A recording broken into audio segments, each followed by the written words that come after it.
If you want to change app permissions on OPPO Reno 15, first of all, we need to open settings on our phone.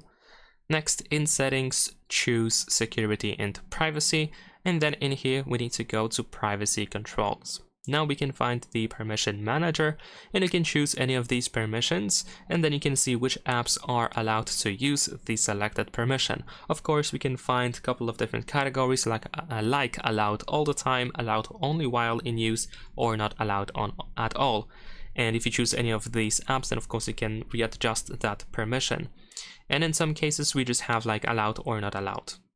Besides that, what you can also do is you can just simply go to the app settings instead, and then go to app management, and then here we can first choose the app, and then we can go to permissions to see the list of all permissions that are allowed to be used by this specific app and those that are not allowed.